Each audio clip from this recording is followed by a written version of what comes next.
Hello friends, स्वागत है हमारे यूट्यूब चैनल में आपका। SSC constable GD 2021। अब आप लोग ये कहेंगे कि 2018 का तो अभी सॉल्यूशन नहीं हुआ है, 2021 क्यों? बहुत सारे हमारे साथी जो हैं वो ये कह रहे हैं कि नई भर्ती क्यों जब पुराने ही फिट हैं। तो उनका पहली बार मैं डाउट क्लियर कर देता हूं कि जब भी आपका नोटिफिकेशन आता है तो वो भर्ती आज की नहीं होती है। वो भर्ती जो है वो 3 साल बाद की कितनी वैकेंसी खाली होगी, कितनी स्क्रैप होगी, कितने लोग रिटायर होंगे, कितने रिज़ाइन करेंगे, जो अभी रिज़ाइन करने का ट्रेंड चल रहा है उसके अनुसार कितने लोग आगे रिज़ाइन कर जाएंगे, नई बटालियन कितनी बढ़ेगी, उसके अनुमान के अनुसार होता है। इसी वजह से दोस्तों कई बार ऐसा हो चुका है कि वैकेंसी आपके रिक्रूटमेंट हो गया, भर्ती हो गई। सीआईएसएफ में जब सबसे पहली बार असिस्टेंट सब इंस्पेक्टर की भर्ती हुई थी उस समय 1200 कैंडिडेट्स को भर्ती किया गया था, लेकिन ज्वाइन 600 को ही करवाया था क्योंकि वैकेंसी जो थी वो क्रिएट नहीं हो पाई थी।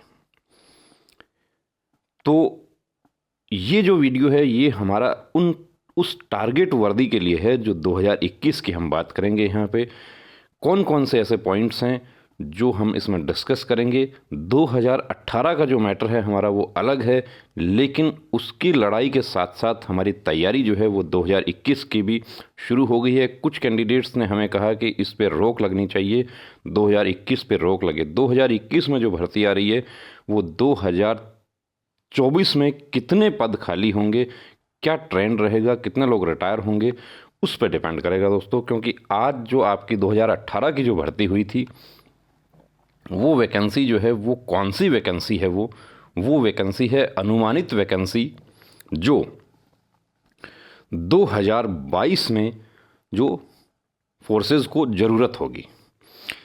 और जो स्पेशल भर्ती क्यों होती है? स्पेशल भर्ती होती है जैसे जम्मू कश्मीर में बीएसएफ और सीआईएसएफ की स्पेशल भर्ती हुई तो कितना आकस्मिक पद खाली हो जाते हैं उस पे होती है। वो झारखंड में भी होती है, नक्सल स्टेट्स में होती है।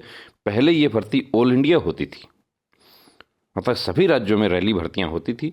लेकिन अब जो स्पेशल हमारे एरियाज़ हैं जहां के यूथ को सरकार जो है मुख्य धारा से जोड़ने के लिए कि वो एक्सट्रीमिस्ट्स के साथ में नहीं चले जाएं, गलत रास्ते पे नहीं चले जाएं, उनको मुख्य धारा से जोड़ने के लिए वो सब भर्ती प्रोग्राम चलाती है। सबसे पहले तो मैं देखिए टारगेट जो हमारे फ्रेश साथी हैं या जो दूसरी बात जो हमारे ओवर एज साथी हैं उनके लिए मैं एक बात यहाँ पे बताना चाहता हूँ कि 2021 की जो ये भर्ती है इसमें आपका एज का जो पॉइंट है कि आयु बढ़नी चाहिए। आयु बढ़ने का अभी फुल चांस है। क्यों है चांस? क्योंकि दिल्ली पुलिस में आयु बढ़ा दी गई है, संघ लोक सेवा आयोग में एक चांस दिया जा रहा है। तो ऐसा प्रपोजल जो है चल रहा है कि आप लोगों की भी आयु जो है वो बढ़ाई जाए। तो बढ़ जाता है, बहुत अच्छी बात है। नहीं बढ़ेगा तो उसका भी हमारे पास में सॉल्यूशन है, हम बाद में बात करेंगे। अभी देखिए दोस्तों, यदि आप सेलेक्ट होना चाहते हैं तो ये गलतियां नहीं करना। अब सबसे पहले तो मैं फोर्सेस आपको बता देता हूं। जो हमारे फ्रेश साथी हैं जो अभी 10वीं पास करके आप लोगों के साथ में दौड़ में आ गए हैं, दौड़ में शामिल हो गए हैं, या वो साथी जिनका पिछली भर्ती में एज नहीं हुई थी, 18 साल नहीं हुए थे, लेकिन अब उनकी एज हो गई है। तो सबसे पहला पॉइंट तो हमारा आता है कि ये जो सीएपीएफ है ये क्या है। सीएपीएफ हमारे गृह मंत्रालय के जो है पुलिस फोर्सेस हैं, इनको सेंट्रल आर्म्ड पुलिस फोर्सेस कहा जाता है। इसमें कौन कौन सी फोर्सेस हैं? तो इसमें दोस्तों सबसे पहले मैं बात करूंगा यहाँ पर एनआईए है हमारा, national investigation agency. Civil uniform रहेगा आपका, आपको कोई वर्दी नहीं पहननी है। आपको एक जैकेट आपकी होती है जिसके पीछे एनआईए लिखा रहता है, वो जैकेट भी हाफ जैकेट होती है। जिस तरीके से सीबीआई है वैसा ही एनआईए है। पूरे देश में इनका जुरिस्डिक्शन है, मुख्य रूप से पुलिस है ये, और पुलिस के ऊपर पुलिस है। बता देता हूँ आपको कि पावर इतना है कि आप एक पुलिस थाने में भी आप जाते हैं और एनआईए का कार्ड दिखाते हैं तो एसओ इंस्पेक्टर जो है वो भी एक सिपाही के लिए रेस्पेक्ट करते हैं। बाकी बाद में डिस्कस करेंगे, हम एक एक फोर्स के लिए अलग से बताएंगे। एक वीडियो भी अलग से बनाया है, वो भी आपको दिखाएंगे। एसएसएफ क्या है? Secretariat security force. हमेशा आपको यदि दिल्ली में ही रहना है और 8 घंटे की आपको शिफ्ट में ड्यूटी करनी है तो आप एसएसएफ के लिए आप प्रयास करना है आपको।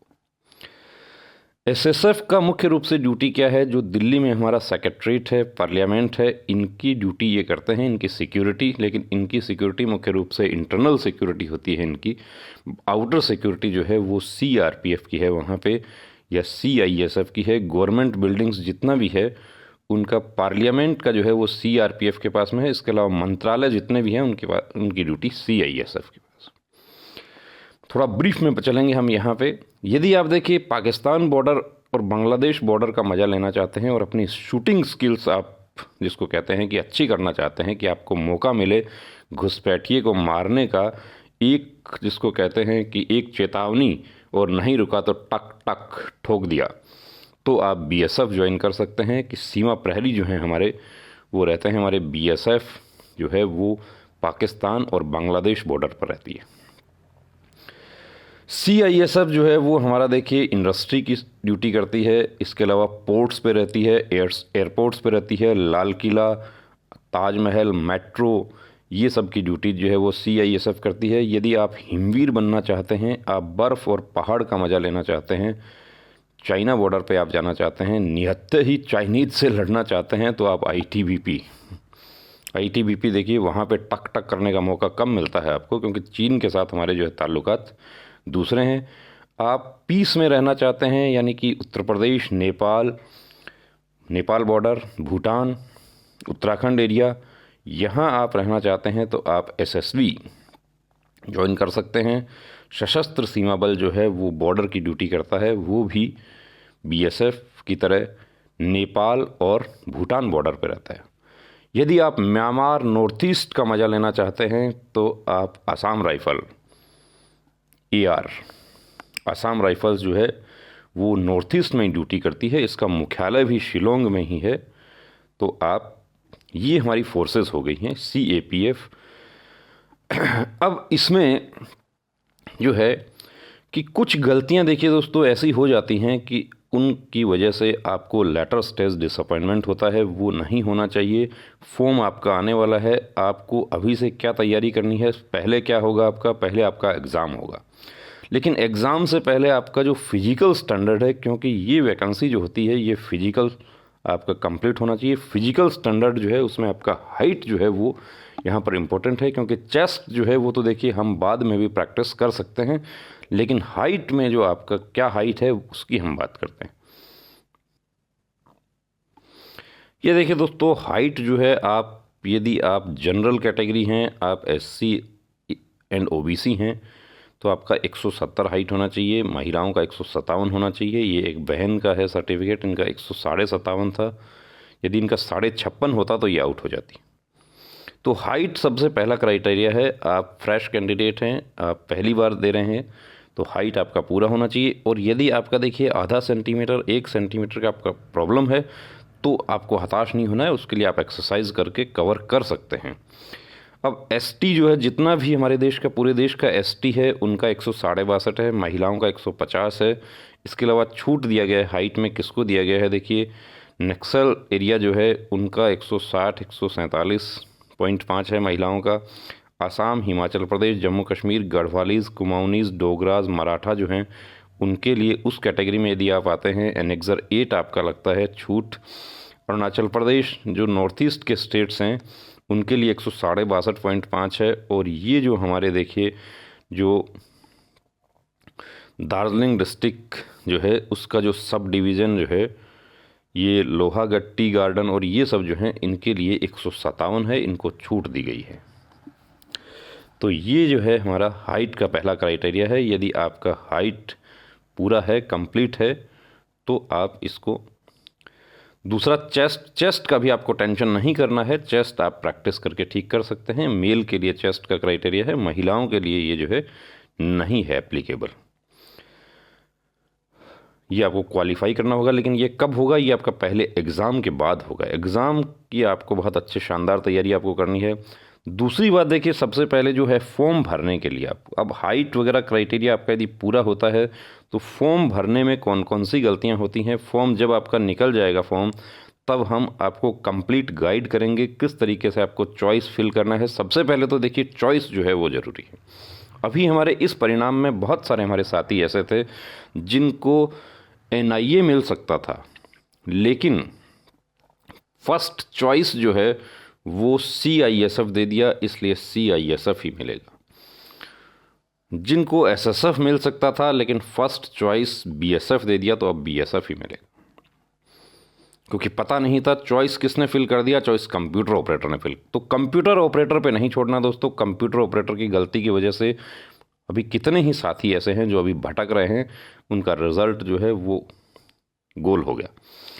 अब इसमें कुछ जो जहाँ गलती होती है वो मैं आपको बता देता हूँ। देखिए गलती कौन सी है कि एक तो आपने यदि एज में छूट लिया है, अब ये जो है देखिए वेदर एक्स सर्विसमैन, इसमें किसी ने यदि यस कर दिया तो गलत हो गया काम। वेदर सीकिंग एज रिलैक्सेशन, अब इसमें यदि आप 23 से आप नीचे हैं और आपने यस कर दिया और UR का कट ऑफ जो है वो OBC के कट ऑफ से, SC ST कट ऑफ से कम आ गया, तो आपका गलत हो गया। माइग्रेंट वाले में आपने यस कर दिया तो ये भी गलत हो गया। ये यस हो जाता है तो यहाँ भी गड़बड़ हो जाता है। यहाँ पर स्टेट ऑफ ओरिजिन में आपने गलत कर दिया, वो गड़बड़ हो जाएगा। Belong to border district, border का यस कर दिया या नो कर दिया तो वो ध्यान रखना है, उसको हम बाद में डिस्कस करेंगे। अब फॉर्म आपको अच्छे से फिल करना है। पहले आपका हाइट का क्राइटेरिया, उसके बाद देखिए आपका मेडिकल का जो क्राइटेरिया है वो बहुत ही ज़रूरी है। यहाँ पे मेडिकल के जो आपके पॉइंट्स हैं वो, अब उसमें देखिए एक तो सबसे पहला पॉइंट होता है सर्जरी, कि करेक्शन सर्जरी जो होती है वो मान्य नहीं होती है। यदि आप सर्जरी करवाते हैं, हाइड्रोसिल की करवाते हैं, आप वेरिकोसिल की करवाते हैं, हार्निया की करवाते हैं, यहाँ तक कि टैटू की सर्जरी जो थी वो भी एक बार आप अनफिट हो गए, उसके बाद सर्जरी करवा के गए तो बहुत सारे हमारे साथी जो है वो टैटू में उनको अनफिट कर दिया गया। तो सर्जरी जो यदि आपको करवानी है तो आप पहले से ही करवा के तैयार हो जाएं। ये देखिए ये है ब्रांकी मेटाटार्सिया, ये कभी दोस्तों फोर्स में भर्ती नहीं हो सकता। इन साथियों को हम एडवाइस करते हैं कि वो फोर्सेस की तैयारी ना करें। कंप्लीट मेडिकल चेकअप आपको करवाने के लिए इसीलिए एडवाइस करते हैं हम कि 2 साल 3 साल यहाँ तक कि 7 साल की कैंडिडेट्स की मेहनत जो है वो इस ब्रांकी मेटाटार्सिया की वजह से जो है उनकी मेहनत ज़ाया हो गई। तो ये नहीं होना चाहिए। यदि आपको ऐसा पॉइंट है तो आप तैयारी ना करें, इसको भूल जाएं। अब ये देखिए हेलॉक्स वल्गस है, इसमें भी अनफिट कर दिया गया, तो इसको ठीक किया जा सकता है। ये करेक्शनल एक्सरसाइज से ठीक हो जाएगा। कुछ पॉइंट्स ऐसे हैं जो ठीक हो जाएंगे, कुछ पॉइंट्स ऐसे हैं जो ठीक नहीं हो सकते। तो जो ठीक नहीं होने वाले हैं उनके लिए मैं आपको एडवाइस करता हूँ कि आप ये SSC GD 2021 का टारगेट जो है वो नहीं बनाएं। अब आपको कैसे पता चलेगा कि कौन सा ठीक होने वाला है, कौन सा नहीं होने वाला है? तो वो कंप्लीट मेडिकल चेकअप करवाने से ही आपको पता चलेगा। कल हमें एक एयरफोर्स के मेडिकल के कैंडिडेट ने हमें मैसेज किया कि वो पहली बार मेडिकल में गए थे तो उनको कलर विजन में क्या पढ़ना था उनको समझ नहीं आया, उनको कलर का पॉइंट मिल गया, जबकि वो कहते हैं कि मेरा कलर विजन तो बिल्कुल ठीक है। तो पहली बार मेडिकल में जितने भी कैंडिडेट्स गए हैं, BP का नॉर्मल पॉइंट था, वो अनफिट हो गए। तो BP के पॉइंट में आपको यदि वाकई BP की प्रॉब्लम रहती है तो आप उसका इलाज ले सकते हैं, आप दवा खा के भी आप जा सकते हैं। लेकिन आप री मेडिकल में यदि आप दवा खा के जाएंगे वहाँ पकड़े जाएंगे आप। ये उंगली, अब ये देखिए दोस्तों, ये जो है उंगली कटी हुई है। यदि ऐसा आपका कोई अंग भंग है, इम्प्यूटेशन है, तो आप इसका फॉर्म नहीं भरें। आपका पैसा, उम्मीदें और समय तीनों जाया हो जाएंगी। ये फिट नहीं हो सकता। ये फिर देखिए ब्रांकी मेटाटार्सिया है। ये देखिए ये इन्होंने पूछा कि ये एक्चुअली जो आप लोग मैसेज करते हैं वो है, सर मैं आर्मी की तैयारी करता हूँ और जोश जुनून है पूरा देश सेवा करने का, मेरा ये प्रॉब्लम है, क्या मैं फिट हो सकता हूँ? सर प्लीज़ रेस्पॉन्स दे और उपाय। अब इसका कोई उपाय नहीं है। इसका उपाय एक ही है कि आप आर्मी की डायरेक्ट तैयारी नहीं करें, आप कोई दूसरी तैयारी करें। हाँ, पुलिस में ये फिट हो जाते हैं। पुलिस का थोड़ा सा जो है मेडिकल जो है आर्मी के तुलना में डाउन होता है। ये हैरी मोल, इसको ट्रीटमेंट हो जाता है दोस्तों। ये हैरी मोल जो है ये, इसमें स्किन स्पेशलिस्ट पे डिपेंड करता है कि ये क्या है, लेकिन इस तरह का भी ये इसका ट्रीटमेंट करवाने का हम एडवाइस करते हैं यदि आपको ऐसा पॉइंट है तो। अब ये देखिए आँख वाला सबसे बड़ा पॉइंट होता है कैंडिडेट्स का कि मैं चश्मा लगाता हूँ या मेरा 6/18 है, तो मैं क्या करूँ? आँख का आप आयुर्वेदिक ट्रीटमेंट ले सकते हैं, या आप लेजर करवा सकते हैं। लेकिन आप यदि एक बार अनफिट हो गए, उसके बाद यदि आपने लेजर करवाया तो आप फिट नहीं होंगे। हाँ, कुछ हमारे साथी देखिए ऐसे भी हैं जो लेजर करवा के फिट हो गए, यानी कि उनको रीमेडिकल दे दिया था। ये एसएससी 2018 में भी कुछ हमारे साथी ऐसे हैं कि जो उनको मेडिकल में आँख में अनफिट कर दिया, 6/12 था या 6/18 था, उन्होंने क्या किया कि लेजर करवा लिया। लेजर करवाए तो लेजर करवाने में कई बार क्या होता है कि डॉक्टर पे डिपेंड करता है, वो उसको मशीन से चेक नहीं करते। वैसे नियम है कि मशीन से चेक किया जाएगा। मशीन से चेक नहीं हुआ तो वो फिट हो गए, क्योंकि उन्होंने चार्ट अच्छे से पढ़ दिया। अब चार्ट अच्छे से पढ़ दिया, फिट हो गए। अब जब हमने उनको, देखिए कई बार क्या होता है कि हम लोग भी एडवाइस करते हैं, आप लोग हमसे बात करते हैं, जब हम जो नियमानुसार जो मेडिकल गाइडलाइन के अनुसार बात बताते हैं, उसमें यदि कैंडिडेट को थोड़ा सा भी ऊपर नीचे हो जाता है तो कैंडिडेट थोड़ा सा जो है हमें ही कानून सिखाना शुरू कर देता है कि हमें ये कहा जाता है कि आपने तो बताया था कि मशीन से चेक होगा, मेरा मशीन से चेक नहीं हुआ और मैं फिट हो गया।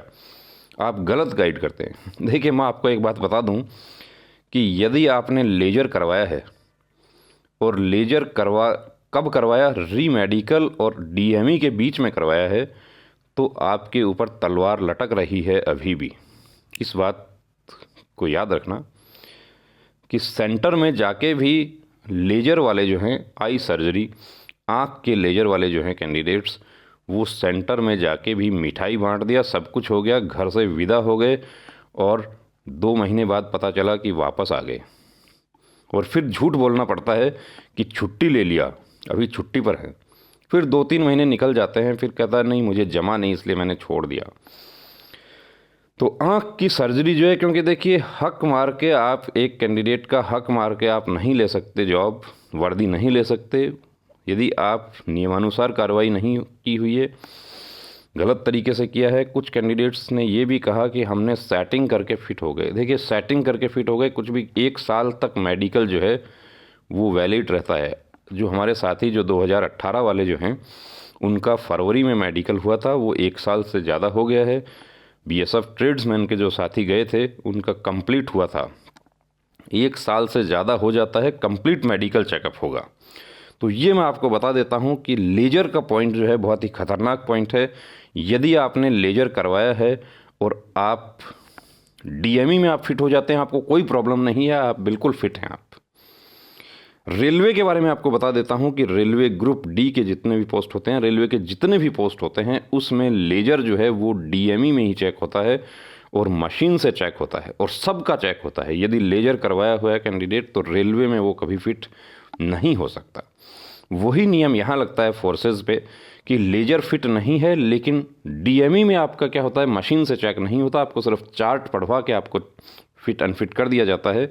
अब अनफिट होने के बाद यदि आपने लेजर करवाया तो 1 साल वाला पॉइंट, यहाँ तक कि आपको आपके यूनिट के मेडिकल ऑफिसर चाहें तो वो आपका जो मेडिकल शीट है, जब आप जाएंगे यूनिट में ट्रेनिंग करने के बाद में, वहाँ आपका देख के कि ये जो है ये आई साइट में फिट हुआ है, क्या ये लेजर तो नहीं है, आपके यूनिट के मेडिकल ऑफिसर हैं वो भी आपको मशीन से चेक कर सकते हैं। और उसमें भी यदि लेजर पकड़ में आ गया तो कैंडिडेट को घर का रास्ता दिखा दिया जाता है। तो जो हम आपको बताएंगे वो देखिए नियमानुसार बताएंगे। यदि आपने लेजर करवाया है तो कभी किसी को कतई नहीं बताएं अपनी ट्रेनिंग में भी कि मैंने लेजर करवाया, क्योंकि ट्रेनिंग से भी CISF का पिछली जो भर्ती थी 15 वाली, उसमें हमें पता है एक कैंडिडेट ने खुद के मुंह से बता दिया कि मैं तो 6/18 था, मैंने तो लेजर करवाया था और ट्रेनिंग से ही वो जो है मशीन से चेक हुआ, घर पे हैं अभी भाई साहब। ये देखिए, ये सर्जरी जो है ये सर्जरी से फिट हो सकता है, ये एक्स्ट्रा उंगली है, ये बिना सर्जरी के फिट नहीं होगा। ये जो है पाइल्स, होमोरॉइड वगैरह जो होता है उसका आपको कंप्लीट देखिए चेकअप आपको ज़रूर करवाना है और इसमें संकोच नहीं करना है। यदि ऐसा कोई पॉइंट है तो आप उसका ट्रीटमेंट ले सकते हैं अभी, क्योंकि होमोरॉइड का जो सर्जरी है वो 6 महीने का मान्य होता है। 6 महीने पहले से आपने सर्जरी करवा रखी है और आपके पास में पेपर्स हैं तो आप डीएमई में फिट हो जाएंगे। लेकिन आप डीएमई में आपको अनफिट कर दिया तो आप रीमेडिकल में इसमें अनफिट नहीं हो पाएंगे, क्योंकि आपका जो वापस डीएमई आएगा सर्जरी वो नियम लग जाएगा 6 महीने वाला, और वो 2 महीने के अंदर वापस मेडिकल हो जाता है। इस बार कोरोना की वजह से डिले हो गया था, तो बहुत सारे हमारे जो साथी हैं। अब ये देखिए कैरिंग एंगल। अब कैरिंग एंगल में क्या होता है कि ये नॉर्मल कैरिंग एंगल है, ये क्यूबिटस वेल्गस है, यानी कैरिंग एंगल ज़्यादा है, बाहर निकला हुआ है। ये क्यूबिटस वेरस है, ये अंदर की तरफ है। तो दोनों ही, ये भी अनफिट है, ये भी अनफिट है, ये नॉर्मल है। यदि ये ऐसा कोई पॉइंट होता है आपका, तो इसको एक्सरसाइज से ठीक किया जा सकता है। दोस्तों, ये कुछ पॉइंट्स हमने यहाँ पर डिस्कस किए। अब हमारा टारगेट है कि टारगेट वर्दी 2021 एसएससी जीडी 2021, जो हमारे साथी फ्रेश हैं तैयारी में जुट जाएं। जो हमारे साथी जो हैं जिनकी एज है और जो इसमें छंट गए, कुछ नंबर से छंट गए, मेडिकल की वजह से छंट गए, कुछ लापरवाही की वजह से छंट गए, फॉर्म गलत हो गया था इस वजह से रह गए, तो टारगेट 2021 शुरू कर दीजिए। जो फ्रेश हैं उनको हम एडवाइस करते हैं कंप्लीट मेडिकल चेकअप जरूर करवा के देखें। हमारे सेंटर पर कंप्लीट मेडिकल चेकअप की सुविधा उपलब्ध है, जिसमें आपको रिटायर्ड आर्मी के मेडिकल ऑफिसर, कर्नल रैंक के अफसर जो हैं, उनकी देखरेख में पूरा मेडिकल कंप्लीट आपका किया जाता है। और जैसा फोर्स में आपको मेडिकल किया जाता है, उससे भी बेहतर तरीके से आपका मेडिकल होता है और आपको पूरा फाइल बनाकर आपको दिया जाता है। तो दोस्तों, अब रुकना नहीं, अब थमना नहीं, अब ठानना है, वर्दी को हर हाल में पाना है। जय हिंद।